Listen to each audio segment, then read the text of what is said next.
오늘 우리들에게 주시는 하나님의 말씀 사도행전 4장 5절로 22절까지의 말씀입니다. 사도행전 4장 5절에서 22절까지의 말씀 다 찾으셔서 우리 한 절씩 교독하겠습니다. 제가 먼저 5절을 읽습니다. 이튿날 관리들과 장로들과 서기관들이 예루살렘에 모였는데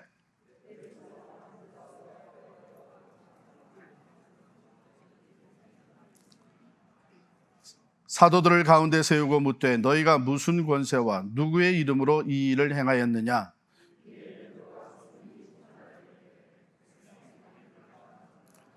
만일 병자에게 행한 착한 일에 대하여 이 사람이 어떻게 구원을 받았느냐고 오늘 우리에게 질문한다면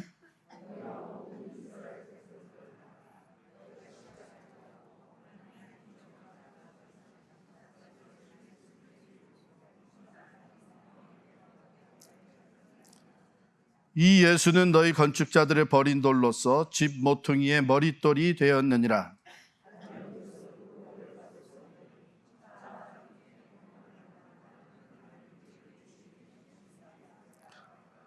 그들이 베드로와 요한이 담대하게 말함을 보고 그들을 본래 학문 없는 범인으로 알았다가 이상히 여기며 또 전에 예수와 함께 있던 줄도 알고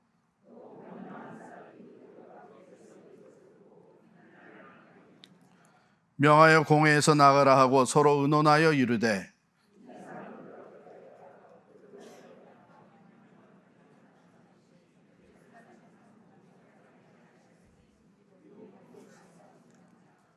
이것이 민간에 더 퍼지지 못하게 그들을 위협하여 이후에는 이 이름으로 아무에게도 말하지 말게 하자 하고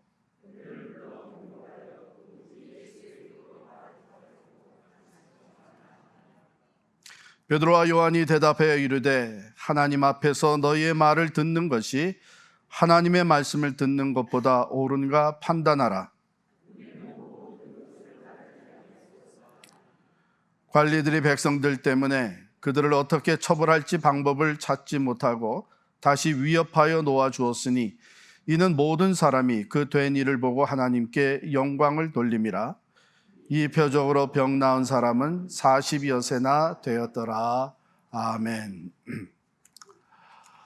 1999년 저희 교회가 개척된 지 2년 지난 후에 우리가 이집트에서 외기 미케일 그 젊은 총각 목사를 미국으로 초청해서 유학할 수 있는 기회를 주었습니다. 그 이유는 이집트의 성경적 목회 또 성경적 신학을 가르칠 수 있는 교수가 필요하다 해서 이집트 교회와 함께 이제 한 사람을 키우게 된 것이죠. 이 외기 목사가 누악 공항에 밤늦게 도착을 했습니다. 그리고 이제 그 당시에 우리 고명국 장로님 댁으로 와서 거기서 며칠 지내다가 웨스트민스터 신학교로 내려갔는데요. 제가 거기서 기다리고 앉아 있으면서 들어올 때 얼마나 반가웠는지 몰라요.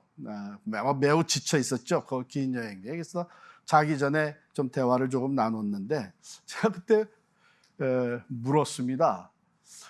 그 미국에 오니까 뭐가 제일 좋냐?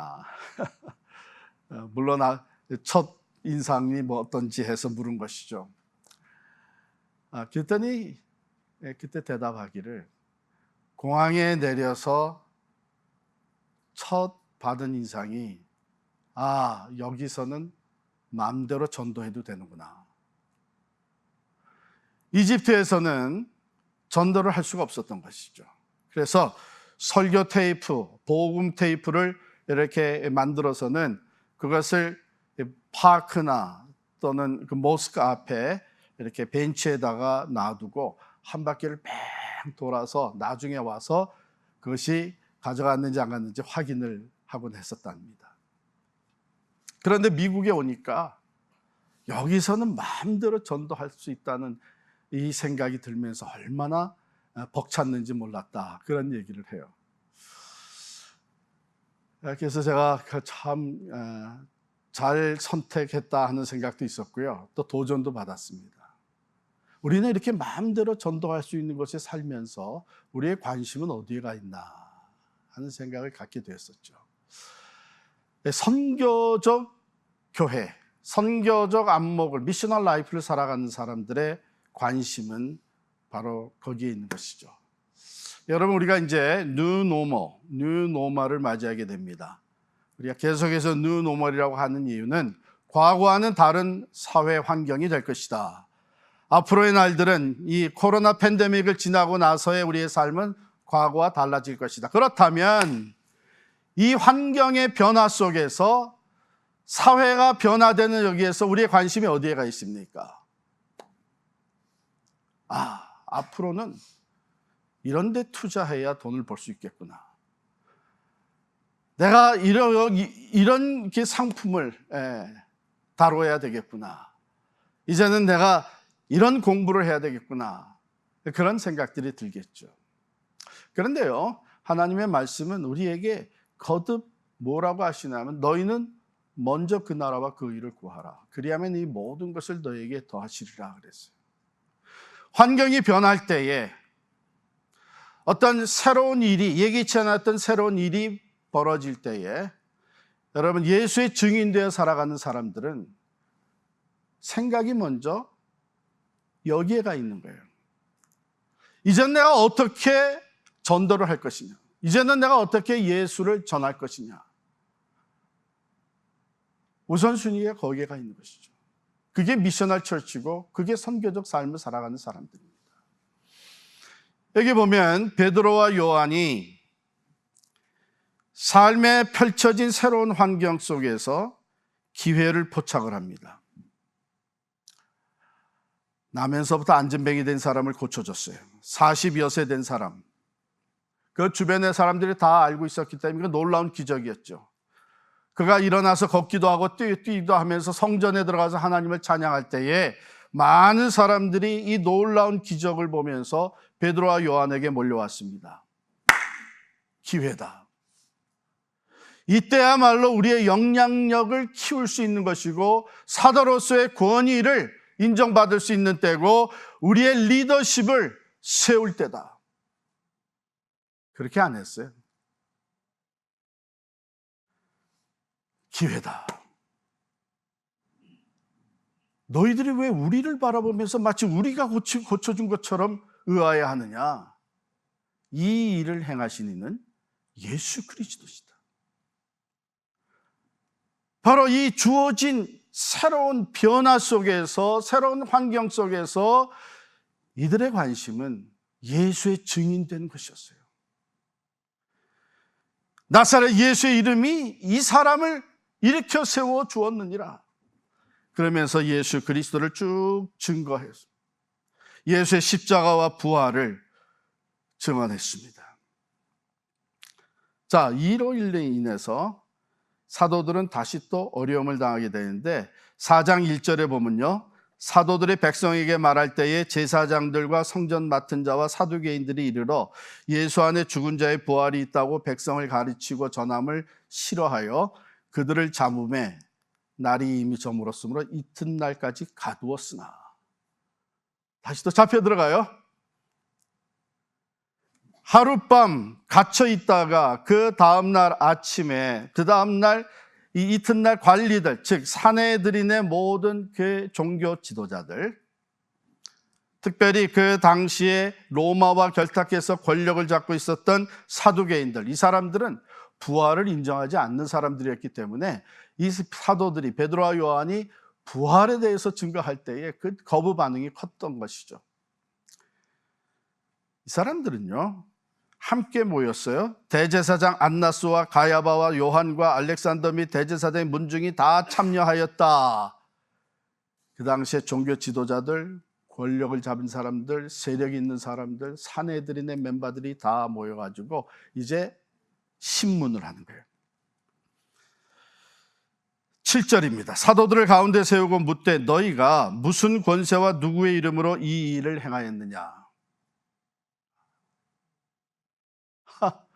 이 세상의 권세 가진 사람들, 영향력 있는 사람, 이 사람들에게 잘 보이면 앞길이 열립니다. 이 사람들에게 인정받으면 그 권세를 같이 부릴 수가 있는 거예요. 그런데 베드로와 요한은 다시 또 이때에 이 기회다. 이제는 이 종교 지도자들 앞에서 예수 그리스도를 증거할 수 있는 기회다 해가지고 다시 또 예수의 이름을 쭉 증언을 합니다. 크게 네 가지로 증언을 하는데요. 첫 번째, 너희가 십자가에 못 박고 하나님이 죽은 자 가운데서 살리신 나사렛 예수 그리스도. 예수 그리스도의 십자가와 부활의 그 사건, 이것은 하나님께서 행하신 일이라고 하는 것을 증언을 합니다. 두 번째, 나면서 못 걷게 된 자를 다시 고치시고 건강하게 회복하게 하신 예수. 세 번째, 시편 118편 22절의 말씀을 인용하면서 너희 건축자들의 버린 돌로서 집 모퉁이의 머릿돌이 되신 분. 너희가 그를 버렸다. 십자가에 못 박았다. 백성들로부터 거부당했다. 그러나 하나님은 그를 하나님의 집, 하나님의 교회, 하나님 나라의 모퉁이돌이 되게 하셨다. 말씀대로 성취되신 분이라는 것을 증거합니다. 그리고 네 번째, 가장 중요하게 결론적으로 외치는 증언한 것이 뭐냐 하면 다른 이로서는 12절 말씀, 다른 이로서는 구원을 받을 수 없나니 천하 사람 중에 구원을 받을 만한 다른 이름을 우리에게 주신 일이 없습니다. 오직 이분 예수 그리스도의 이름으로 구원을 받는다고 하는 구원의 예수 그리스도를 증거하신 것입니다. 자, 이렇게 담대하게 주어진 모든 상황과 어려운 위기에 위협하는 상황 속에서도 예수를 증거하기에 주저하지 아니하고 이 변화 가운데의 그 기회는 항상 예수에게 예수를 증거하는 데 초점이 맞춰져 있었습니다. 자, 공회 지도자들은요, 이 얘기를 들으면서 참 의아해했습니다. 먼저는 그들을 본래 학문 없는 범인으로 알았다가 13절입니다. 학문 없는 범인으로 알았다가, 이 얘기는 뭐냐면 그냥 단순히 배우지 못한 사람들이란 얘기가 아니고 백성을 가르치려면, 하나님의 말씀을 전하려면 그 당시에 랍비 학교를 다녀야 돼요. 요즘으로 얘기하면 신학교죠. 즉 너희가 무슨 학력이 있냐, 학력이 아무것도 없는 사람으로 알았는데 어떻게 이 사람들이 이렇게 담대하게 말씀을 선포하냐. 그래서 놀랐고요. 그럼에도 불구하고 그들을 어떻게 손을 댈 수 없었던 이유가 병 나은 사람이 그들과 함께 서 있는 산 증거가 있는 거예요. 하나님이 사도들과 함께 하신다고 하는 산 증거가 있었던 것이. 자, 그러니까 난감해졌어요. 당신들 좀 나가 있으라고 사도들 내보내고 자기들끼리 의논을 합니다. 이게 도대체 우리가 어떻게 대처를 해야 되냐, 고민이 생긴 거예요. 16절에 보면 이 사람들을 어떻게 할까? 그들로 말미암아 이 유명한 표적 나타난 것이 예루살렘에 사는 모든 사람에게 알려졌으니 우리도 부인할 수 없다. 지금 이게 다 사실이 아니냐? 또 고침받은 산 증인이 있지 않느냐? 거기다가 수많은 사람들이 이미 이들의 말을 받아들이고 이들이 행한 것을 알고 이들을 따르고 있다. 여러분 4장 4절에 보면 말씀을 들은 사람 중에 믿는 자가 많으니 남자의 수가 약 5천이나 되었더라. 잘못 건드렸다간 오히려 역공세를 받게 되는 것이죠. 그래서 공회는 위협해서 내보내기로 결정을 합니다. 도무지 예수의 이름으로 앞으로 말하지도 말고 가르치지도 말라고 경고해서 내보냅니다. 18절, 그들을 불러 경고하여 도무지 예수의 이름으로 말하지도 말고 가르치지도 말라 하니. 기회가 또 생겼죠. 뭐예요? 이제는 편안히 풀려나갈 수 있는 기회가 생겼어요. 네. 근데 알았다 하고서는 이제는 물러갈 수 있는 기회가 생겼어요. 그런데 사도들은 이때 또 다시 담대하게 선포합니다. 19절 20절 같이 읽으십시다. 19절 20절 시작. 베드로와 요한이 대답하여 이르되 하나님 앞에서 너희 말을 듣는 것이 하나님의 말씀을 듣는 것보다 옳은가 판단하라. 우리는 보고 들은 것을 말하지 아니할 수 없다 하니. 아니, 우선 안전하게 풀려나가고 볼 것이지. 그렇게 하겠다고 그냥 나오면은 안전한데. 그게 우리 대부분 사람들의 생각입니다. 뭐 그렇게 어렵게 신앙생활 하려고 합니다. 신앙생활, 그것도 다 내가 복받고 잘 살자고 하는 것이지. 그렇습니까? 그건 아니에요. 우리가 성도로, 그리스도인으로, 그리스도의 제자로 살아가는 이유는 이미 받은 은혜와 축복 때문에 우리의 삶을 하나님 앞에 드리는 삶을 살아가는 것입니다. 이 사도들은 절대로 타협하지 않았어요. 그들이 선포합니다. 우리 보고 나가서 다시는 예수의 이름으로 말하지도 말고 가르치지도 말라고? No. 자, 너희들 판단해봐라. 하나님 앞에서, 너희들도 하나님 믿는 사람들이고 우리도 하나님을 믿는 사람들인데, 하나님 앞에서 하나님의 말씀을 듣는 것과 너희의 말을 듣는 것과 어느 것이 바른지 판단해라. 우리는 듣고 보고 들은 것을 말하지 아니할 수 없다. 우리가 생명이 위험해지고 엄청난 위기 상황이 들이닥칠 수 있겠지만 우리는 하나님 앞에 바로 서기를 원한다. 하나님 앞에서 하나님의 말씀을 듣는 것이 맞는 것이지 세상의 말을 들을 수는 없지 않느냐. 용기와 담대함을 가지고 이렇게 선포합니다. 자, 그러니 이 사람들을 어떻게 하면 좋아요? 이런 사람들을요, 세상이 감당할 수 없는 사람이라고 합니다. 여러분, 세상에서 가장 무서운 사람이 누구예요? 우리 이준희 집사님, 세상에서 가장 무서운 사람이 누구예요? 와이프? 아니? 세상에서 가장 무서운 사람이요, 목숨 내걸고 달려가 듣는 사람이 가장 무섭습니다. 그렇지 않아요? 자, 그런 사람들이 9.11 테러 사건도 저지른 거예요. 목숨 걸고.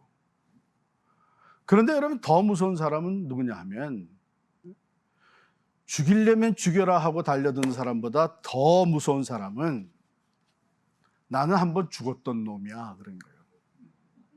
난 지금 덤으로 사는 사람이야. 죽음 안 하고는 아무 상관없어. 이미 죽었었는데 뭐. 그런 사람들이 누구예요? 크리스천들이에요. 우리가 사도 바울의 고백을 늘 즐겨하면서 외우는데 1:1 제자 양육하면서 중심 되신 그리스도 하면서 다 외웠죠. 갈라디아서 2장 20절 말씀, 내가 그리스도와 함께 십자가에 못 박혔나니, 그런즉 이제는 내가 사는 것이 아니요 내 안에 그리스도께서 사는 것이라. 이제 내가 육체 가운데 사는 것은 나를 사랑하사 나를 위하여 자기 몸을 버리신 하나님의 아들을 믿는 믿음 안에서 사는 것이라. 부활의 복음을 전파할 뿐만 아니라 부활의 확고한 신앙을 가지고 죽음 너머의 소망을 가진 사람들, 나는 이미 예수 그리스도와 함께 십자가에 못 박혀 죽었다고 확신하면서 이제는 예수를 위해서 살아가는 사람들, 그 사람들이 세상이 감당할 수 없는 사람들. 그러나 여전히 내가 이 세상에서 어떻게 하면 더 편안하고 어떻게 하면 더 출세하고 어떻게 하면 더 많은 것을 쌓아놓고 어떻게 하면 걱정 근심 없이 살아갈 수 있느냐, 이 생각하는 사람들은요, 세상이 위협하고 세상이 핍박하고 세상이 위기 상황으로 몰아갈 때는 때로는 신앙도 버리게 되는 거예요. 왜? 우선순위가 다른 데 있기 때문에.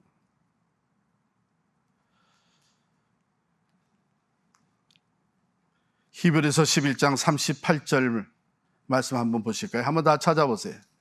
히브리서 11장 38절.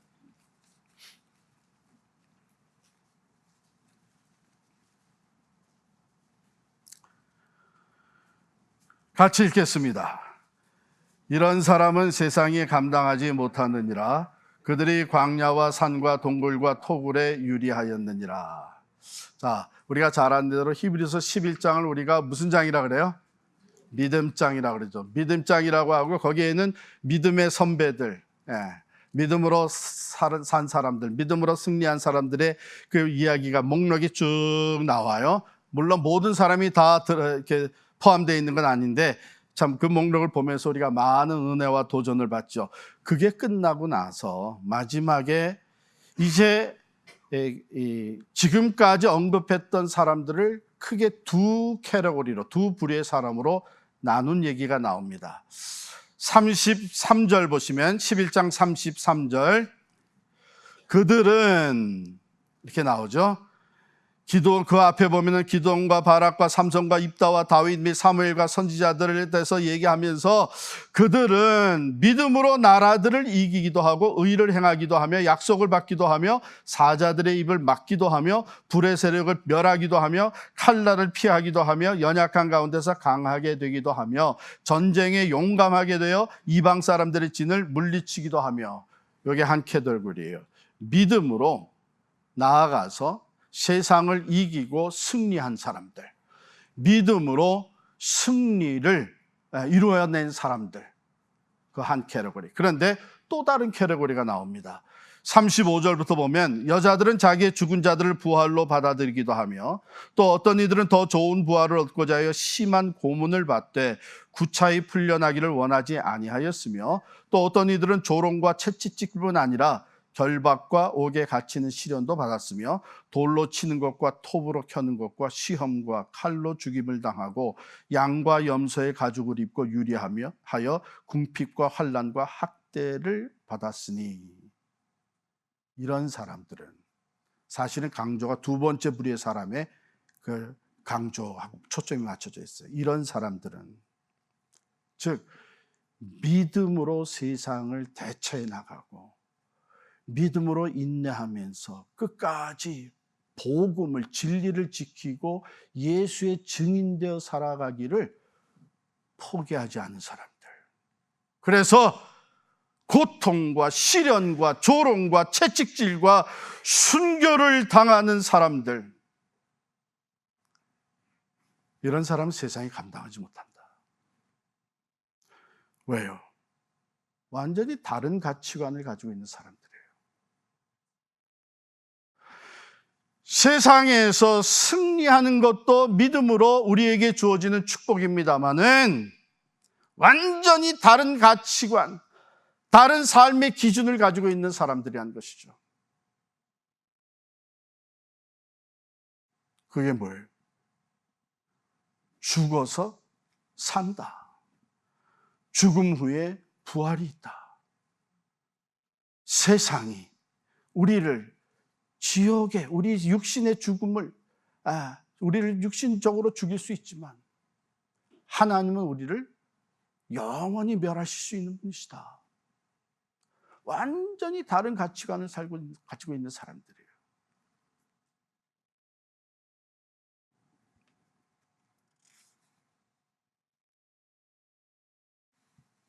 세상이 감당할 수 없는 것이죠. 첫 번째 부류의 사람들은 세상적인 기준에서 세상을 이기고 승리하는 사람들의 모습입니다. 야, 저렇게 승리하는구나. 두 번째 부류의 사람들은 세상의 가치관과 기준을 초월해서 사는 사람들의 모습입니다. 이건 세상이 감당할 수 없는 사람들이에요. 세상적으로 본다면 베드로와 요한이 이제 이긴 거나 다름없다.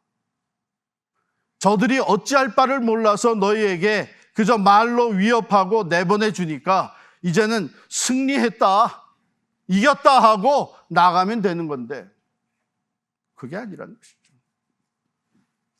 우리의 목적은 내가 안전하게 풀려나는 것이 목적이 아니라 모든 상황에서, 모든 주어진 기회에서 예수를 어떻게 증거할 것이냐, 그게 목적이었던 것이죠. 그래서 너희들 가만히 생각을 해봐라. 하나님 앞에서 너희의 말, 사람들의 말 듣는 것과 하나님의 말씀을 듣는 것과 어느 것이 옳은지 너희 스스로 판단하라. 우리는 보고 들은 것을 전하지 않을 수 없다. 예수 그리스도의 산 증인 될 것을 조금도 굽히지 않은 사람들. 여러분, 기독교의 역사는 이런 사람들을 통해서, 이런 교회들을 통해서 퍼져내려왔습니다. 오늘도 하나님의 나라는 이렇게 예수의 산 증인된 것이 우선순위가 된 사람들을 통해 세워지고 있습니다. 여러분, 우리 한국 교회 역사의 대표적인 인물 중에 한 분이 바로 주기철 목사님 아닙니까? 주기철 목사님, 여러분께서 너무나 잘 아시는 대로 평양의 산정현 교회에 목회를 하고 계셨습니다. 근데 일본 사람들이 신사참배를 강요하기를 시작을 했습니다.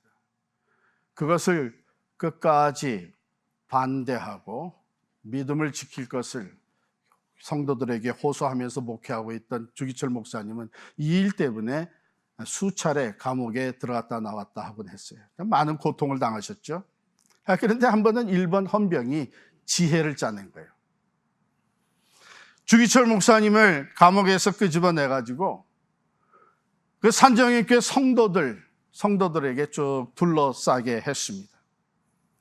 그러고서는 뭐라고 얘기를 했냐면, 자, 오늘 성도들 여러분이 신사참배를 하겠다고 하면 주 목사님이 더 이상 고문을 받지 않게 해주겠습니다. 그러나 반대로 여러분들이 계속 신사참배 반대를 고집한다면 이제 여러분의 이 주 목사님은 못이 박힌 이 판자 위로 걸어가야 될 것입니다. 못을 거꾸로 박아놓고 그 위로 걸어가는 거예요. 여러분들 만약에 제가 그런 입장에 하면 뭐라고 대화하시겠어요? 네? 이때에 주기철 목사님이 먼저 나섰습니다. 성도 여러분, 나 주기철을 생각하지 마십시오. 오직 주님의 십자가를 바라보면서 주님과 여러분이 함께 다짐한 것을 굳게 지키시기를 바랍니다. 그리고 그 못 위를 걸었습니다. 우리가 아는 대로는 주기철 목사님이 그 못 위를 걸을 때 성도들이 찬양을 했대죠. 저 높은 곳을 향하여 날마다 나아갑니다. 내 뜻과 정성 모아서 날마다 기도합니다. 내 주여 내 발 붙드사 그곳에 서게 하소서. 여러분이 주기철 목사님의 아내 사모님, 그분의 신앙도 못지 않았습니다. 자녀들이 너무나도 힘들고 어렵고 가정 형편이 말이 아니었죠. 그러나 약한 소리와 앓는 소리 대신에 감옥에 갇혀있는 남편 주 목사님을 면회한 자리에서 사모님이 이렇게 얘기를 했다 그래요. 당신은 꼭 승리하셔야 합니다. 결단코 살아서는 이 붉은 문 밖을 나올 수 없습니다. 순교를 각오하라는 것이죠.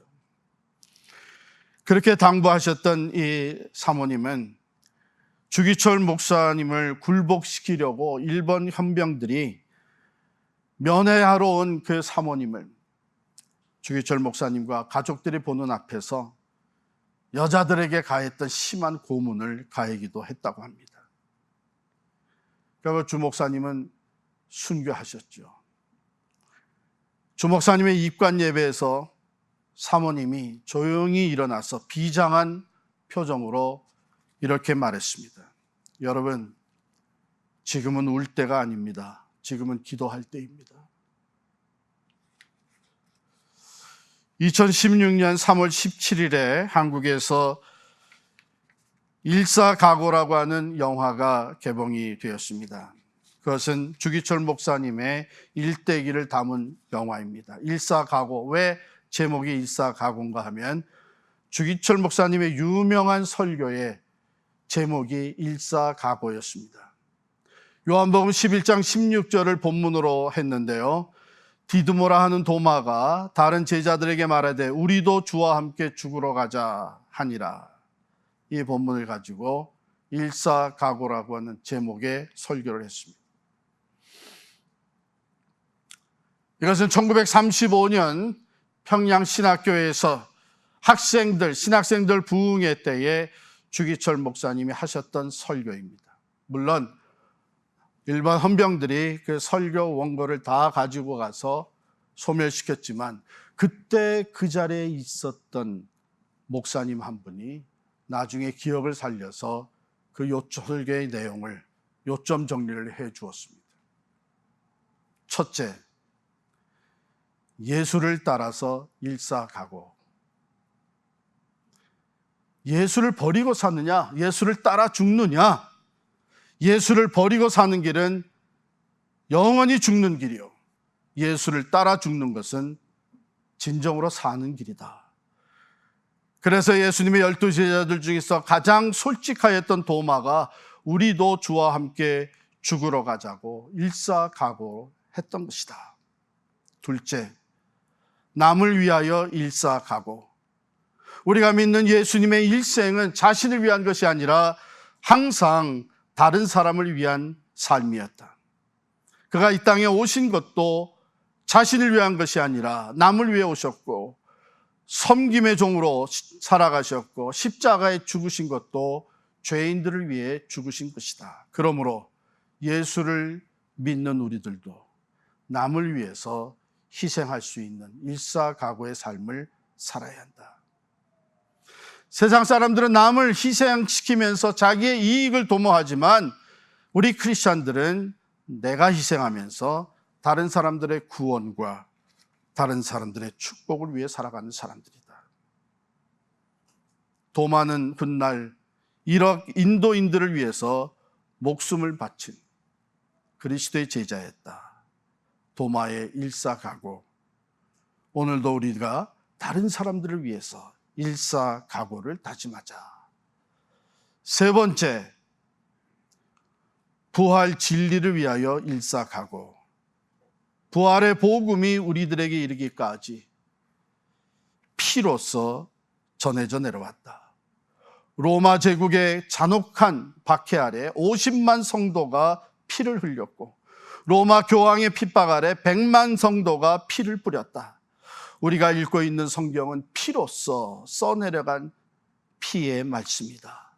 피로써 전하여진 부활의 복음을 우리 또한 피로써 지키고 피로써 전해야 된다. 복음을 위한 일사각오. 여러분, 일사각오의 이 뜻을 우리가 정확하게 알아야 됩니다. 일사, 한 번 죽는다는 것입니다. 쉽게 말씀을 드리면 한 번 죽지 두 번 죽냐? 내가 예수를 위해서 한 번 죽으면, 내가 다른 사람들을 위해서 한 번 죽으면, 내가 생명의 복음을 위해서 한 번 죽으면 되는 거지. 여러 번 죽는 것이 아니라는 거예요. 일사각오. 사랑하는 성도 여러분, 우리의 삶에는 수없이 많은 선택의 기회가 옵니다. 제가 서론을 시작하면서 뉴노멀의 시대가 펼쳐지면서 선택의 기회가 우리에게 주어집니다. 이 뉴노멀을 어떻게 살아갈 것인가? 바라기는 이 느노말에 우리의 관심이 전도에 갈 수 있기를 원합니다. 생명을 구하는 일에 우선순위가 될 수 있기를 원합니다. 과거에 그렇지 못했다면 이제 하나님이 우리에게 허락하시는 이 느노말에 내가 어떻게 더 많은 것을 벌어들이고 더 높은 자리로 올라가고 더 높은 명예와 권력을 가질 수 있느냐가 아니라 이 느노말에 내가 어떻게 하면 예수의 복음을 전할 수 있고 선교적 삶을 제대로 살아갈 수 있는 것이냐. 우리가 믿음으로 일사각오로 주를 위해서 일어설 때에 여러분 세상은 감당하지를 못할 것입니다. 우리가 선택의 기로에 설 때마다 오늘 주신 말씀을 기억할 수 있기를 바랍니다. 하나님 앞에서, 그렇죠, 우리의 모든 삶은 하나님 앞에서 사는 삶입니다. 지금 선택은 하나님 앞에서 하는 선택입니다. 하나님 앞에서 너희의 말을 듣는 것이 세상의 말, 사람들의 말, 내 안에서 일어나는 그 욕망의 말, 그 말을 듣는 것이 하나님의 말씀을 듣는 것보다 옳은가 판단하라. 이 말씀이 여러분과 저의 모든 선택의 기준이 될 수 있기를 축원합니다. 우리는 보고 들은 것, 내가 만난 예수, 생명의 복음을 가진 사람들로서 우리는 이것을 전하지 않을 수 없다고 하는 선교적 삶, 예수의 참된 증인되어 살아가는 우리 필그림 선교회가 되기를 간절히 축원합니다. 세상이 감당하지 못하는 예수의 사람들이 될 줄을 믿습니다. 세상이 감당할 수 없이 하나님의 나라를 세워가는 믿음의 사람들이 될 줄을 믿습니다. 기도하겠습니다. 하나님의 말씀을 저희들이 들었습니다. 참으로 코로나 팬데믹의 그 어두운 터널을 이제 저희들이 벗어나고 있습니다. 느노말과 함께 새로운 선택의 여지가 우리에게 찾아옵니다. 하나님, 오늘 말씀이 모든 선택의 기준이 되게 하여 주시옵소서. 믿음으로 하나님 앞에서 하나님의 말씀을 선택하고 따를 수 있는 신실한 그리스도인, 일사각오로 예수의 산 증인되어 살아갈 수 있는 우리 필그림 선교교회가 되게 하여 주시옵소서. 그리하여 세상이 감당치 못하는 예수의 산 증인이 되어 구원의 역사를 이루게 하시고 어두움을 물리치고 하나님의 나라를 세워 나아갈 수 있는 신실한 그리스도의 제자들이 되게 하여 주시옵소서. 예수님의 이름으로 기도하옵나이다. 아멘.